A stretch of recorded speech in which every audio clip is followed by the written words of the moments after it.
Oi, boa tarde. Hoje eu queria falar um pouco sobre as aulas para o primeiro ano do ensino médio, especialmente o primeiro bimestre, porque é um momento de início de um ciclo, né? E quando eu comecei a dar aula, eu, eu tinha algumas inquietações, assim, né? Principalmente para entender o que os alunos e alunas pensavam sobre a disciplina de história, né? Então eu fazia muito avaliação, autoavaliação, pedia para eles escreverem, né, sobre a disciplina e lendo as respostas, né, eu percebi que a maior parte dos alunos assim dizia que o ensino de história era super importante, era uma das disciplinas mais importantes, que desenvolvia, né, muita coisa, crítica e tal. Mas ao mesmo tempo eu também recebia muitas respostas dizendo que o ensino de história era muito chato, que não gostava, né, ou tinha algumas dificuldades e não conseguia prestar atenção e tal. Eu nunca fiz uma pesquisa aprofundada sobre esses resultados, mas isso sempre ficou na minha cabeça, né? Até aí uma ideia, né, de investigação, mas eu sempre tive essa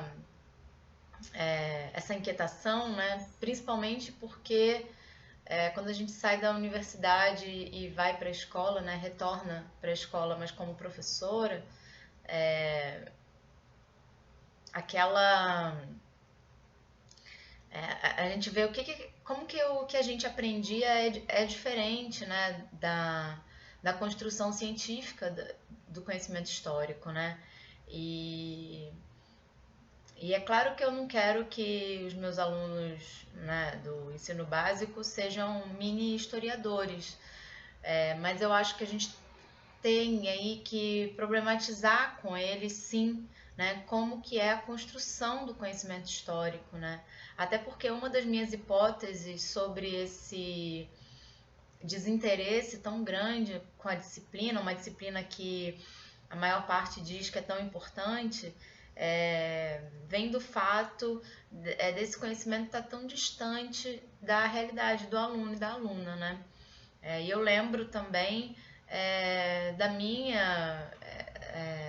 da minha passagem pelo ensino médio e que também essa disciplina não era uma das mais, na escola, né?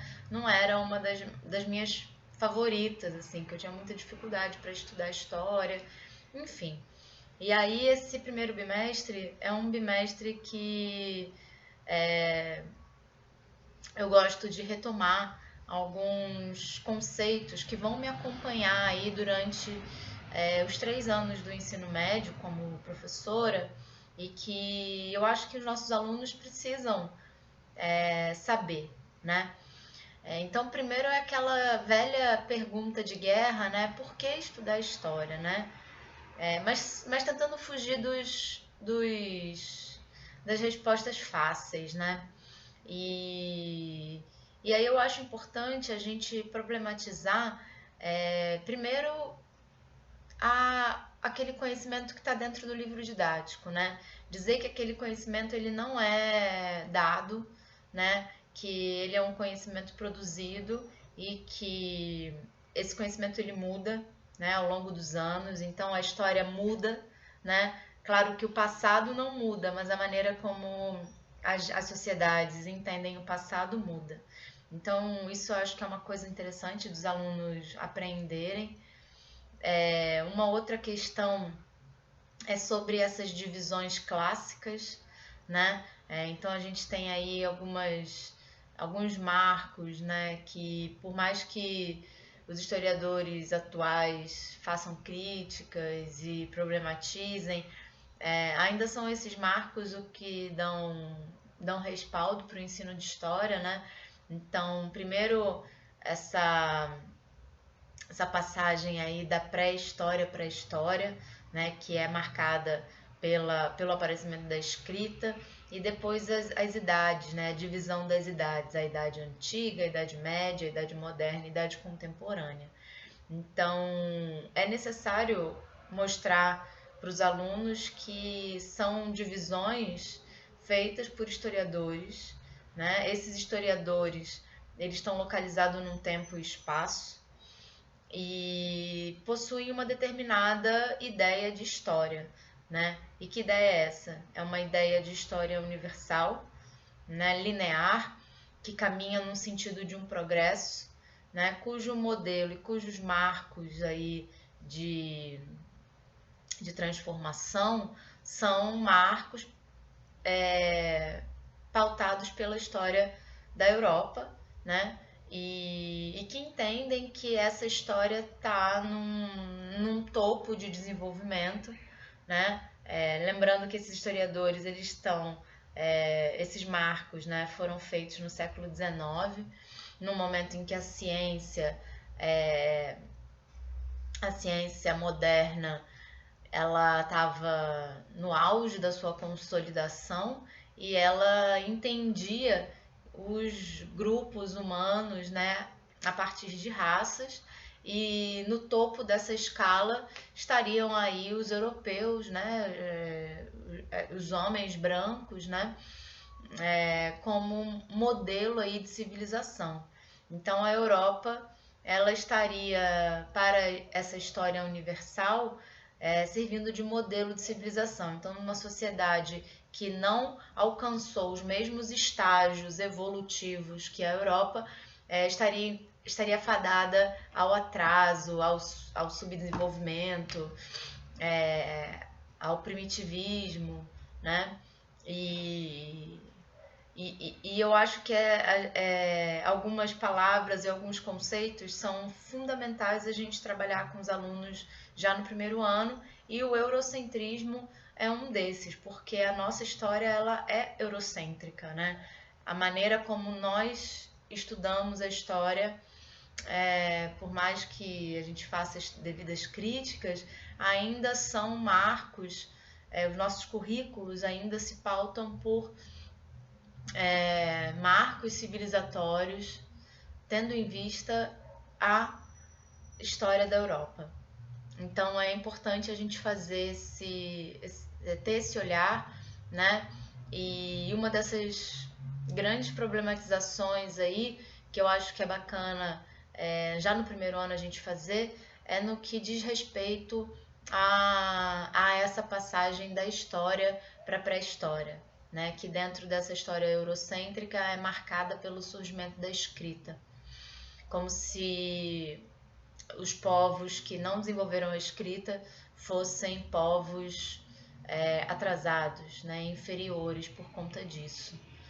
E essa problematização, né? Ela envolve uma questão muito importante no estudo da história, que são as fontes históricas, né?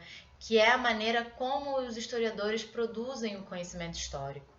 Então, é muito bacana também mostrar para os alunos que o conhecimento histórico ele é produzido a partir de questões levantadas pelo presente, né? Então não é possível a gente alcançar o passado tal como ele é, né? A gente precisa, os historiadores, eles utilizam-se, né, de métodos científicos para alcançar esse passado, e que os historiadores do século XIX, esses mesmos que fizeram essas marcações, né, da história eurocêntrica, eles vão defender o uso de fontes escritas estritamente, né, para a produção desse passado.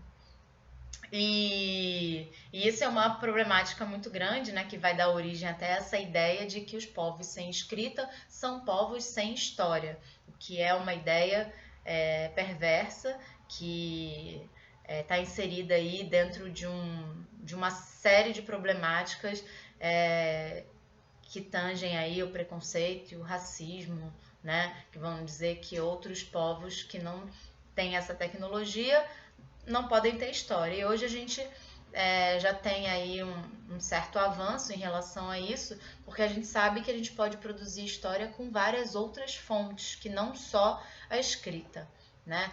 E como as fontes orais, né? As fontes imagéticas, né? As imagens, arte, as fontes materiais, né? Os objetos, fósseis, as próprias fontes escritas também.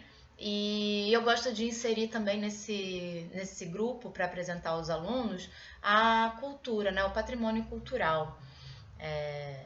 O patrimônio cultural imaterial, né? Não querendo fazer muitas essas divisões, mas como que as danças, os ritos, os costumes, né? As tradições, elas também são ferramentas na produção do conhecimento histórico. E aí, de novo, né, não no sentido de fazer os alunos serem mini historiadores, né, mas mostrar para eles que esse conhecimento ele está em disputa, né? A história é um lugar de disputa. Não existe um conhecimento dado que está dentro dos livros didáticos, né? E não existe e não deve existir uma história única, né, a ser contada. E que a gente precisa problematizar essas questões, né? Mesmo quando utilizar determinados termos, mas utilizar fazendo sempre essa crítica e essa problematização dos termos. Então eu acho que esse bimestre ele é muito importante para isso, né? Mesmo quando não necessariamente está dentro do currículo da forma como os currículos orientam, né? Mas eu acho importante a gente fazer essa passagem porque dificulta muito o estudo da história a gente achar que a história é uma coisa linear, né? Dificulta muito não entender o tempo da história, que não é um tempo linear, ele é um tempo caótico, né? É um tempo diferente do tempo cronológico, do tempo natural, né? É um tempo específico, né? E que a história ela não é só aquilo que está no livro didático, né? Que ela está sempre em disputa, e que existem métodos diferentes de produção do conhecimento e enfoques diferentes sobre esse conhecimento que está sendo produzido também. Então eu acho que os alunos merecem saber isso. Eles merecem saber também que a história, muitas vezes a história oficial, né, ela omite coisas sobre sobre outros grupos, né? E que isso tem uma consequência muito drástica na nossa constituição como seres, né? Nas nossas subjetividades. Então, eu gosto sempre de fazer por mais que sejam conceitos assim bem complexos, mas os alunos eles entendem e eles vão se acostumando, né, com essa narrativa mais questionadora e eu acho que isso no fundo facilita a gente estudar história porque dá um sentido para aquilo que a gente está estudando, né? Deixa de ser uma coisa muito distante das nossas vidas, né? E passa a fazer sentido pessoal, né? E coletivo também, mais próximo de quem nós somos e das nossas realidades. Então isso é muito importante e a história, sem dúvida, é uma disciplina muito importante e que não deve cair numa narrativa maçante e única, né? Sem compreender aí outros pontos de vista e, e outras formas de existência. Então, é isso.